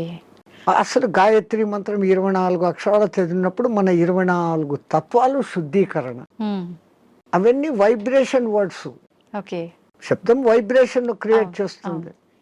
పెద్ద పెద్ద సైంటిస్టులు ఇప్పుడు నిరూపణ చేస్తున్నారు. పలకాల్సిన రీతిలో ఓంకారం పలుకుతే అది దూరంగా స్క్రీన్ మీద మీకు గొప్ప శ్రీచక్ర యంత్రాన్ని చూపించింది. ప్రూవ్డ్. ఇంకొన్ని మంత్రాలు చదివినప్పుడు ఇంకొన్ని డిజైన్లు వచ్చినాయి. అవన్నీ ఏది మన పూర్వీకులు యంత్రాలు అని గీస్తారే, ఈ గ్రహానికి ఇట్లా గీయాలి, ఇట్లా పెట్టాలి, ఇంత చకోరాలు, ఇంత వృత్తాలు అని. అదంతా ఏమంటే ఇది శబ్దశాస్త్రము, రేఖాశాస్త్రాన్ని అనుసంధానం చేసి వాళ్ళ శబ్దోత్పత్తి ఈ వైబ్రేషన్స్ ఇట్లా క్రియేట్ అవుతాయని వాళ్ళకి తెలుసు. అందుకని ఆ రిథీమ్గా పలికినప్పుడు ఆ ఫలితాలు వస్తాయి. స్వామిజీ, నేనే గాయత్రి మంత్రంకి సంబంధించి అడుగుదాం అనుకున్నా, మీరే ఆ టాపిక్ తీసుకొచ్చారు. గాయత్రి మంత్రం ఆడవాళ్ళు చదవటానికి పనికిరాదు అని చెప్పి 100% చదవచ్చు. మంత్రము సూర్యుడిదైన అధిష్టాన దేవత అమ్మ గాయత్రి దేవి 5 ముఖాలతో ఉన్న మహాతల్లి అని మనం చెప్పుకుంటాను. అట్లాంటప్పుడు స్త్రీ చదవకూడదని ఎక్కడుంది? ఇదే విషయమై పండిత శ్రీరామ శర్మ అనే మహానుభావుడు, ఆయన ఉత్తరప్రదేశ్లో ఉండేవాడు. 24 ఏళ్ళు సంవత్సరానికి 24 లక్షల గాయత్రిని చేస్తూ ఉపాసన చేస్తే ఆయనకు ఆ తల్లి తాను ఉన్న ప్రదేశం, విశ్వామిత్రుడు తపస్సు చేసుకున్న ప్రదేశాన్ని చూపిస్తే అక్కడ పోయి ఈ అఖండ జ్యోతిని పెట్టి నిత్యము గాయత్రి యజ్ఞాలు చేస్తూ ఆడవాళ్లకు యజ్ఞోపవీతాలు వేస్తూ గాయత్రి ఉపదేశం చేసేవాడు. ఓకే. అప్పుడు కొంతమంది ఉత్తరప్రదేశ్ బ్రాహ్మణ్స్ ఆయన మీద కోర్టులో కేసేసినారు. నువ్వు వేదాన్ని భ్రష్టు పట్టిస్తున్నావు, మా సదాచారాన్ని భ్రష్టు పట్టిస్తున్నావు, వేదాలు గాయత్రి మంత్రం చదవకూడదు. ఆయన కోర్టులో ఒకటే మాట అన్నాడు, అయ్యా మీరు వేదాలు ఉపనిషత్తులు అన్నీ చదివారంటారు కదా, ఎక్కడైనా ఒక్క శ్లోకము స్త్రీకి గాయత్రి ఉపదేశం చేయకూడదు అని రాసి ఉంటే, పలానా ఋషి చెప్పాడు, పలానా దేవత చెప్పాడు అనే కోటింగ్ ఒక్కటి ఉంటే నాకు ఇవ్వండి, నా బ్రాహ్మణత్వాన్ని, నా సంస్థను మూసేస్తా, నా బ్రాహ్మణత్వాన్ని వదులుకొని జనేవి తీసేస్తాను అన్నాడు. వీళ్ళు 3 నెలలు తల కింద కాళ్ళు పైన పెట్టి ఎతికారు, లేదు. ఎందుకు స్త్రీకి లేదు అన్నారంటే ఆమెకు కుటుంబ బాధ్యతలు ఎక్కువ, ఈ మాసికంలో వాళ్ళకు ఈ పీరియడ్ కొంచెం ఇబ్బందికరంగా ఉంటుంది. అప్పుడు ఆ అనుష్ఠానం ప్రకారం కనీసం న్యాయంగా గాయత్రి చేయాలంటే 24 ముద్రలు వేస్తూ, ఒక్కొక్క ముద్ర వేస్తూ ఒక్కొక్కసారి గాయత్రి 24 అక్షర గాయత్రిలన్నా చేయాలి. మళ్ళీ దాంట్లో 3 రకాలు ఉన్నాయి. ఒక్క గాయత్రి త్రిపద 8 అక్షరాలతో ఉండాలి. అది అనుష్ఠుప్ ఛందస్సు అని ఇంకోటి ఉంది 32 అక్షరాలు, అది 4 పాదాలు ఉంటుంది, అది కూడా 8వ అక్షరాలుగానే అవుతుంది. అదంతా ఒక రహస్యం. మళ్ళా నవార్ణవ గాయత్రి అని ఒకటి ఉంది, అది చేయాలంటే అమ్మవారి నవార్ణవం అనే పూజలు ఎట్లా చేస్తామో దాంట్లో 9 ఔంకారాలు వస్తాయి. అవి ఎట్ట పట్టాలా, ఏది చేయకూడదు, అది బహిర్గతం చేయని విద్య. గాయత్రి అంటేనే రహస్యం అంటారు. కానీ ఆ మహానుభావుడు అది అందరికీ అర్హత కలిగించాడు, కుల మత భేదం లేదు. ఎందుకంటే అది మంత్రం సూర్య మంత్రం. ఆ పండిత శ్రీరామ శర్మకు కుడి భుజంగా ఉన్నవారే రామకృష్ణ మహానుభావుడు, ఆయన కూడా ఇదే చేశాడు. ఆ గాయత్రి దీని మూలంగా ఆ మహానుభావుడు అంత శక్తిమంతుడే పండిత శ్రీరామ శర్మకు తగిన శిష్యుడు అని పేరు తెచ్చుకున్నాడు. ఆ మహానుభావుడే చేరదీసి బాగా దగ్గరుండి చేసిన వాడే మీకు ఇప్పుడు బాగా ప్రసిద్ధుడైన మారెళ్ళ రవిశాస్త్రి. ఆ పరంపర అట్లా వస్తుంది. అదంతా పండిత శ్రీరామ శర్మ దయ. స్వామి, దైవాన్ని నమ్మటం వల్ల, పుణ్యక్షేత్రాలకు తిరగటం వల్ల మనశ్శాంతి అనేది లభిస్తుందంటారా? 100%. అసలు మీరు పోవడమే ఆ ఇంటెన్షన్. కాశీకి పోతే నాకేదో పుణ్యం వస్తుంది, ఆడ ఏదో వదిలిపెట్టేస్తానే సెంటెన్స్ కాదు అది. కాశీలో 12 జ్యోతిర్లింగాలలో విశ్వనాథుడు అక్కడ ఉన్నాడు, విశ్వానికి ఆయన నాథుడు. ఆ క్షేత్రానికి పోయి ఆయన నామస్మరణ కొంచెం సేపు నేను చేయటం మూలంగా నాకు ప్రశాంతత దొరుకుతుంది అని ఫస్ట్ మీలో విశ్వాసం కలిగినప్పుడు అక్కడున్న అన్నపూర్ణ అనుగ్రహము కలుగుతుంది. ఆ బేడి ఆంజనేయ స్వామి కరుణ, గణేష్ పండు మహారాజ్ది అందరిది దొరుకుతుంది. అందుకే ప్రతి ఒక్క రుచిముని అక్కడ స్థాపించిన లింగాలు ఉన్నాయి. 3000కు పైన గుళ్ళు ఉన్నాయి కాశీలో. శివునికి ఇష్టమైన ప్రాంతం అది. భూమి అంతా మునిగిపోయినా కానీ త్రిశూలం పైన నిలబెట్టి ఉంటాడు అని చెప్పబడిన ప్రసిద్ధ క్షేత్రం. కాశీ కాశీ అంటూ కాశీకి పోకుండా చచ్చిపోయినా కాశీకి పోయినంత పుణ్యం కలిగే క్షేత్రం అదొకటే. మిగతా క్షేత్రాలకు పోతానని ముక్కుబడి పెట్టుకొని పోకుండా పోతే ఏదో ప్రమాదము, వానికి శిక్ష ఉంది. కాశీ విషయంలో అలా లేదు. అంతటి గొప్ప అక్కడికి వచ్చింది అంటే ఒకటి ప్రజల విశ్వాసము, అక్కడ తపస్సులు చేసిన వాళ్ళ యొక్క శక్తి ధార పోయడం అనేది ఆ ప్రాంతానికి ఆ ప్రసిద్ధత వస్తుంది. భూమి అంతా ఒకటే అయినప్పటికీ సులభమైన ఉదాహరణ, ఇప్పుడు ఎండాకాలం కాదు, మామూలు చిన్న ఎండ ఉన్నప్పుడు ఒక భూతద్దం తీసుకొని వచ్చి పేపర్ మీద పెడితే అది కాలుతా ఉంది. ఆ భూతద్దం నుంచి కిరణాలు కాన్సన్ట్రేషన్ అయింది. అట్లా విశ్వశక్తి కాన్సన్ట్రేషన్ ప్రదేశాలు కొన్ని, అవి పుణ్యక్షేత్రాలు, తీర్థక్షేత్రాలు, తీర్థయాత్రలు. తీర్థం అంటే నీళ్లు. ఆ నీళ్లు ఎన్నో కొండల నుంచి ఆ ఖనిజాలను రాసుకొని దానిలో తెచ్చుకొని చెట్ల వేర్ల ద్వారా ఆయా మూలికల శక్తిని తీసుకొని అవి రావటంతో ఆ నీళ్లు తాగితే శుభం. ఆ నీళ్లలో స్నానం చేస్తే స్కిన్ డిసీజెస్ పోతాయి. సో అది నీళ్ళ శక్తి తీర్థయాత్రలు పుణ్యక్షేత్రాలు అని పెట్టారు. స్వామి, ఇందాక మీరు స్టార్టింగ్ లో అన్నారు కదా, చాలా మంది అంటుంటారు కాశీకి వెళ్ళినప్పుడు మనం ఏదో ఒకటి నచ్చింది వదిలిపెట్టి రావాలి అని చెప్పి చాలా మంది నమ్ముతుంటారు. అసలు నిజంగా ఎవరికి నచ్చిన దాన్ని వాళ్ళు వదిలేసి రావాలా? అసలు వదిలేయాల్సిన ఏంటి? అవును, నేను ఇట్లే చెప్తే ఒక ఆయన నాతో అన్నాడు, అవును స్వామి మీరు చెప్పినట్లే ఖచ్చితంగా వదిలిపెడతాను, మా నానమ్మ మా ఇంట్లో ఉంది, ఆమెను తీసుకెళ్తా కాశీకి, ఆమెను వదిలేస్తాను అన్నాడు. అది కాదు, మనకు అత్యంత ఇష్టము ప్రేమ కలిగిన పదార్థము తినేది కావచ్చు, మనం 24 గంటలు దాన్ని చూసి ఆనందించే వస్తువు, కానీ దాన్ని అక్కడ వదిలేసి ఇంకా దాన్ని తలుచుకోకుండా ఉండగలమంటే మన మనస్సు మీద మనం నియంత్రణ సాధించడం. మైసూర్ పాకు మీరు అక్కడ వదిలి వచ్చారమ్మా, మీకు బాగా ఇష్టం, ఇక్కడికి వచ్చిన 10వ రోజు 12వ రోజు ఎవడో పార్టీ పెట్టాడు, ఆడ మైసూర్ పాకు చూడంగానే ఈ కళ్ళు మీకు ఆర్డర్ ఇస్తుంది, ముక్కు ఆ మైసూర్ పాకను పట్టేస్తుంది, నాలుక నీళ్లు ఉడతాయి, నేను కాశీలో వదిన నోర్మోయ్ నేను తినాను అంటే మీ మీద మీకు మెల్లగా కమాండ్ వచ్చింది, కనీసం ఆ భయంతోనన్నా. అట్లా కాశీలో వదలడం మూలంగా మీలో ఆత్మస్థైర్యత అనేది పెరుగుతుంది. అది బ్యాక్ రీజన్. కానీ ఏదో ఒక రీజన్, చాలా మంది రకరకాలుగా అనుకున్నా కూడా దాన్ని అయితే నమ్ముతూ వస్తున్నారు ఇప్పటికీ. వెనకల కారణం ఇది అని మీకు తెలుసుకోవడం లేదు. అవును, అక్కడ మీకు ఆత్మస్థిరత ధైర్యము అనేది పెరుగుతుంది, self confidence. I can able to do this without that. అది లేకుండా నేను ఉండలేను అన్న వాళ్ళు, అది లేకుండా ఎదురుగా కనపడుతూ కూడా అది లేకుండా ఉండగలిగిన స్థితి అంటే మీలో ఎంతటి స్టెబిలిటీ వచ్చినట్లు. అది ఆత్మస్థైర్యం. మన పూర్వీకులు ఏది చేసినా అంత ఆలోచనతో. నీలో ఆత్మశక్తి పెరగాలంటే నీకు అత్యంతగా ఇష్టమైంది అక్కడ వదలాలి.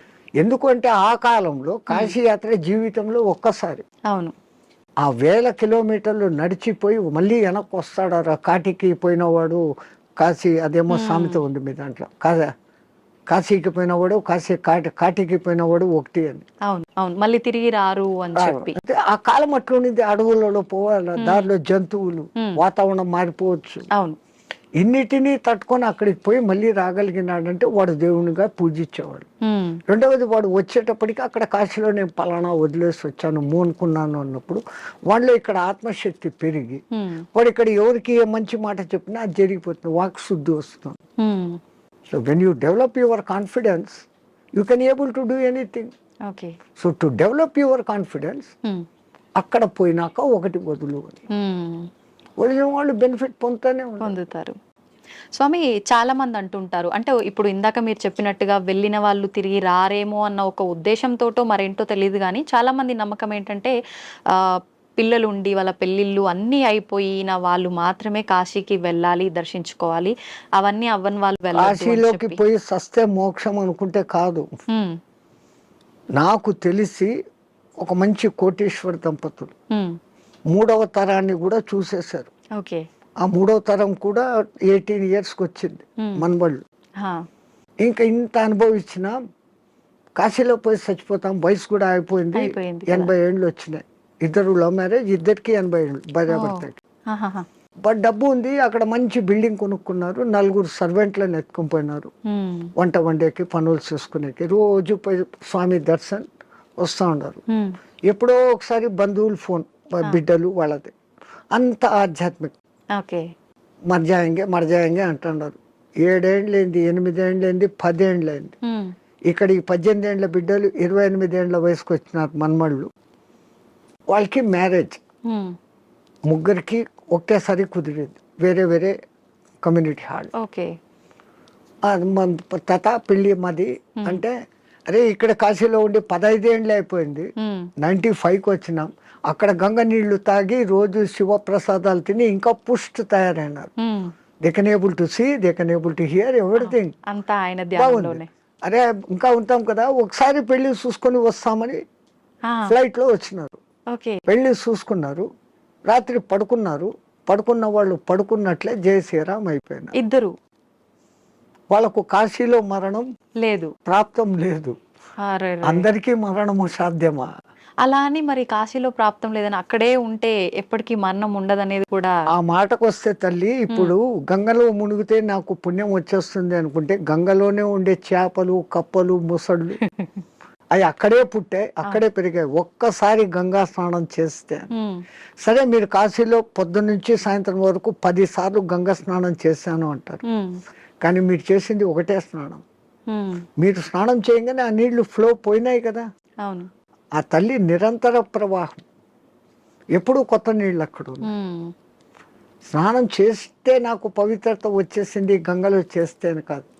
గంగలో స్నానం చేసే ముందు నా ఇంతకు ముందు నా గత జన్మ బుద్ధులు, గత జన్మ కాదు, నా గత జీవితం బుద్ధులు, లక్షణాలు మార్చుకుంటాను. నేను ఇంక మీద అట్లా ఉండను. అక్కడ మిమ్మల్ని మీరు జస్టిఫై చేసుకొని, తల్లి నాకు ఆ బుద్ధి ప్రసాదించు అని మునిగి లేచి, ఆ మాట ప్రకారం మీరు ఇక్కడ ఉన్నారంటే మీకు మోక్షము ముక్తి. అంతే తప్ప ఆడపోయి 100 మునకలు వేసి ఈడొచ్చి అత్తమామల్ని తిట్టో, అమ్మా నాన్నను తిట్టో, భర్తని హింసించో, భార్యను హింసించో, సంవాట్ మగ ఆడ ఎవడైనా చేసేది. ఈ తప్పులన్నీ ఇక్కడ చేస్తూ నేను పోయి గంగలో 6 సార్లు మునిగొచ్చాను, నేను సస్తే మోక్షానికి, నువ్వు నువ్వు అక్కడ మార్పు చెందేదానికి మునగాలి. అందుకే పాతకాలంలో అక్కడ మునిగేటప్పుడు పంతుళ్ళు మీ చేత 10 మంత్రాలు చెప్పిస్తారు. దశ హరాయే గంగాయే స్వాహ. మనం శారీరకంగా, మానసికంగా, వాక్కు రూపంలో 10 రకాల తప్పులు చేస్తాం. ఈ 10 తప్పులను క్షమించు, ఈ తప్పులు నేను మళ్ళీ చెయ్యను, అది ఉండాలి. కరెక్టే స్వామిజీ.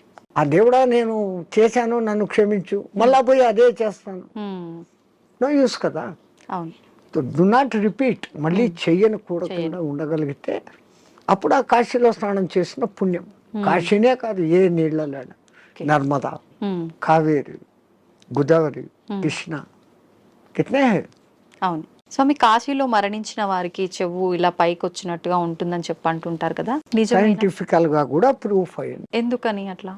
అక్కడ ఉన్న ఆ వాతావరణము, ఎంత శవాలను అక్కడ కాలుస్తూ ఉన్నా, ఈ మధ్య కొంచెం అక్కడ మాంసాహార దుకాణాలు పెట్టినా, ఆ ప్రత్యేకమైన కాశీ ఏరియాలో ఒక వాయు వైబ్రేషన్స్ వేరే, ఆ నిరంతర భగవన్నామ ఉచ్చారణ వైబ్రేషన్స్ ఆ గాలిలో కలిసి, అక్కడ చనిపోయిన మనిషికి ఈ కుడి చెవు కింది భాగం దగ్గర ఒక నరువు ఉంటుంది.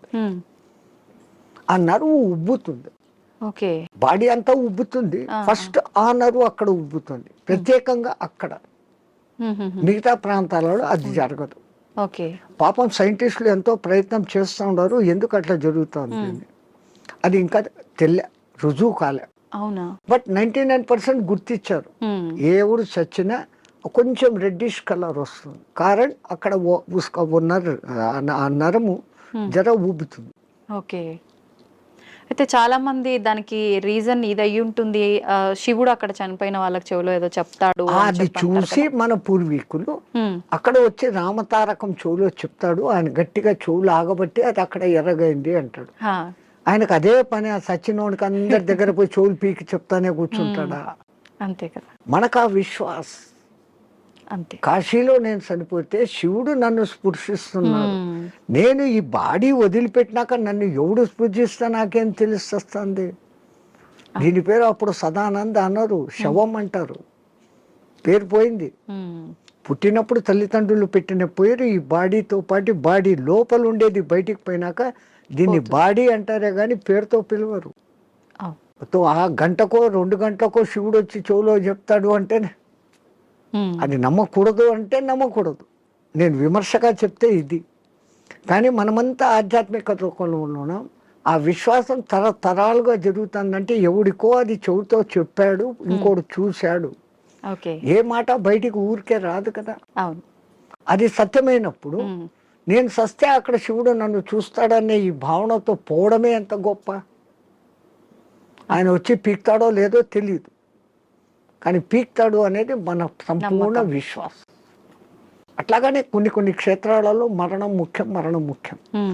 ఈ భూమి అంతా అదే క్షేత్రమే కదా. ఇంట్లో సస్తే కూడా అదే చావే. కానీ వీడి ఇంట్లో ఎంతసేపు సత్యం ముందర కూడా నేను నా వాళ్ళు అది పోయింది ఇది పోయింది నేను ఇంకా అది చేయలేదు అంటా సస్తాడే తప్ప నేను కాశీలో ఉన్నాను, భగవత్ సంకల్పం భగవద్ దర్శనం అవుతుందన్న భావంలో ఉండడు. అందుకే కనీసం సత్యం ఉందనన్నా నామస్మరణ చేయండి.